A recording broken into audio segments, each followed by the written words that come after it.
Right ఇక BRS విస్తృత స్థాయి సమావేశం గులాబీ బాస్ కేసీఆర్ అధ్యక్షతన సమావేశమైంది. ఈ సందర్భంగా కేసీఆర్ కీలకమైన వ్యాఖ్యలు చేశారు. బీఆర్ఎస్ పార్టీ పని అయిపోయిందని మన పార్టీ వాళ్ళే ప్రచారం చేస్తున్నారని మండిపడ్డారు. ఇది చాలా ఖండించదగిన అంశమని కేసీఆర్ పేర్కొన్నారు. 14 నెలల కాంగ్రెస్ ప్రభుత్వం పాలనా వైఫల్యాలపై బీఆర్ఎస్ పార్టీ చేసిన కార్యక్రమాలపై సమీక్ష చేశారు కేసీఆర్. ఇక ఇదే అంశానికి సంబంధించిన మరిన్ని అప్డేట్స్ అందించడానికి మా కరెస్పాండెంట్ చందు లైవ్ ద్వారా సిద్ధంగా ఉన్నారు. Chandu, over to you.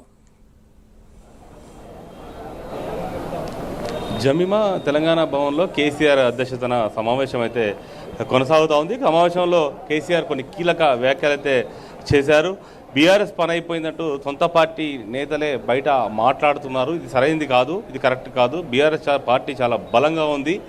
ఖచ్చితంగా రాబోయే రోజుల్లో మళ్ళీ పైచేయి బీఆర్ఎస్దే అవుతుంది అంటూ కూడా కేసీఆర్ పార్టీ నేతలకు చురకలు అంటించారు. ఎందుకంటే ఇప్పటికే బీఆర్ఎస్ పార్టీకి సంబంధించినటువంటి 10 మంది ఎమ్మెల్యేలు పార్టీ మారారు, కాంగ్రెస్ పార్టీలో చేరారు. ఆ 10 మంది ఎమ్మెల్యేలపై బీఆర్ఎస్ పార్టీ న్యాయ పోరాటం చేస్తుంది. సుప్రీంకోర్టులో పిటిషన్ దాఖలు చేసింది.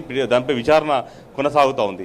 మరో 16 మంది ఎమ్మెల్యేలు కూడా పార్టీ మారుతారంటూ కూడా ఇటీవల ప్రచారం జరిగింది. అయితే దీనికి పూర్తి భిన్నంగా కేసీఆర్ అయితే దీనికి పూర్తిగా ఖండించారు. ఈ సమావేశంలో ఎవరు పార్టీ మారరు, ఖచ్చితంగా బీఆర్ఎస్ పార్టీలోనే కొనసాగుతారు. బయట జరుగుతున్న ప్రచారాన్ని ఖచ్చితంగా పార్టీ నేతలంతా కూడా ఖండించాలి తప్ప సొంత పార్టీ నేతలే పార్టీ పని అయిపోయిందని మాట్లాడొద్దు అంటూ కూడా చాలా చురకలు అంటించిన పరిస్థితి అయితే మనకు కనిపించింది. ప్రధానంగా చూసినట్టయితే ఈరోజు సమావేశంలో దాదాపు 400 పైగా ప్రజాప్రతినిధులంతా కూడా హాజరయ్యారు. ఇందులో పార్టీ ముఖ్య నేతలు ఉన్నారు. అయితే ప్రధానంగా 14 నెలలు అవుతుంది కాంగ్రెస్ ప్రభుత్వం వచ్చి. కాంగ్రెస్ ప్రభుత్వ వైఫల్యాలపైనే ప్రధానంగా కేసీఆర్ మాట్లాడుతున్నట్టుగా తెలుస్తోంది. గతంలో బీఆర్ఎస్ ప్రభుత్వం ఉన్నప్పుడు ఏ రకంగా ఉంది, కాంగ్రెస్ ప్రభుత్వం వచ్చిన తర్వాత ఏం జరుగుతుంది అనేటువంటి అంశాలన్నింటినీ కూడా పార్టీ నేతలకు ఆయన వివరిస్తున్నట్టుగా తెలుస్తుంది. ఒత్తిడి తీసుకురావాలి, ప్రభుత్వం రైతులకు మేలు జరిగేలా బీఆర్ఎస్ పార్టీ ఒక క్రియాశీలక పాత్ర పోషించాలి అనే అంశాలన్నింటినీ కూడా కేసీఆర్ దిశానిర్దేశం అయితే చేస్తున్నట్టుగా తెలుస్తోంది.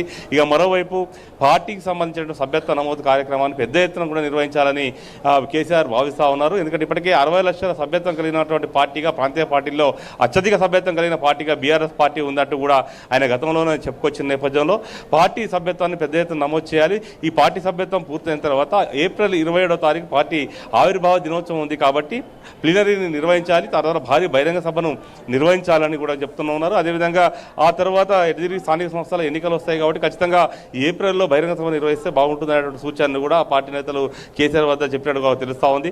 ఇక మరోవైపు చూసినట్టయితే పార్టీ 25 ఏళ్లు పూర్తి చేసుకోబోతున్న క్రమంలో సిల్వర్ జూబ్లీ ఉత్సవాలు కూడా ఘనంగా నిర్వహించాలని కూడా కేసీఆర్ భావిస్తూ ఉన్నారు. తద్వారా ప్రజల్లోకి మళ్ళీ బీఆర్ఎస్ పార్టీ విస్తృతంగా వెళ్ళేటువంటి అవకాశం ఉంటుందని కూడా ఆయన చెప్తున్నట్టుగా తెలుస్తూ ఉంది. ఇక మరోవైపు చూసినట్టయితే ఇప్పటికే పార్టీకి సంబంధించిన కమిటీలు లేవు, కమిటీలను కూడా ఏర్పాటు చేయాలని కూడా భావిస్తూ ఉన్నారు. ఎందుకంటే పార్టీ శిక్షణా తరగతులు కూడా నిర్వహిస్తామని చెప్పి గతంలో కేసీఆర్ కూడా చెప్పారు. ఈ క్రమంలోనే పార్టీకి సంబంధించినటువంటి శిక్షణా కార్యక్రమాలకు సంబంధించి కూడా పార్టీ కీలక నేతలను అప్పగించే అవకాశం కనిపిస్తుంది. ముఖ్యంగా పార్టీకి సంబంధించిన అనుబంధ విభాగాలకు ఇప్పటికే ఎలాంటి కమిటీలు లేవు కాబట్టి కమిటీలు పూర్తి స్థాయిలో వేస్తే వాళ్ళంతా కూడా ఉత్సాహంగా పార్టీ కార్యక్రమాల్లో పాల్గొనేటువంటి అవకాశం ఉంటుంది కాబట్టి ఖచ్చితంగా పార్టీ కమిటీలు వేయాలని కూడా కేసీఆర్ భావిస్తున్నట్టుగా తెలుస్తోంది. ఇక మరోవైపు చూసినట్టయితే ఇటీవల ఫామ్ హౌస్ వేదికగా ఈ మధ్యకాలంలో చాలా మందికి బీఆర్ఎస్ నేతలను కేసీఆర్ కలుస్తూ ఉన్నారు. ఈ క్రమంలో ఆయన కొన్ని కీలక వ్యాఖ్యలు కూడా చేస్తూ ఉన్నారు. ఇటీవల రేవంత్ రెడ్డి ముఖ్యమంత్రిని ఉద్దేశించి కూడా ఆయన కీలక వ్యాఖ్యలు చేశారు. తాను కొట్టే దెబ్బ మామూలుగా ఉండదు, ఖచ్చితంగా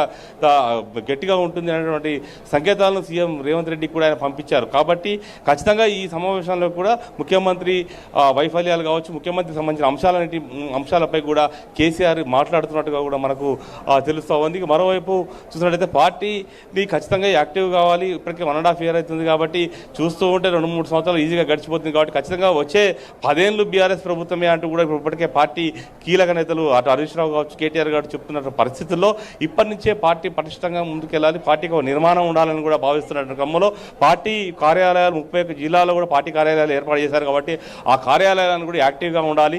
ఖచ్చితంగా ఏ అంశం మీద సరే ఖచ్చితంగా మాట్లాడాలి, ఖచ్చితంగా ప్రశ్నకు జవాబు ఇవ్వాల్సిందే అంటూ కూడా కేసీఆర్ సమావేశంలో పార్టీ నేతలకు దిశానిర్దేశం చేస్తున్నట్టు తెలుస్తూ ఉంది. Jemimah. Right, thanks for the updates and details Chandu.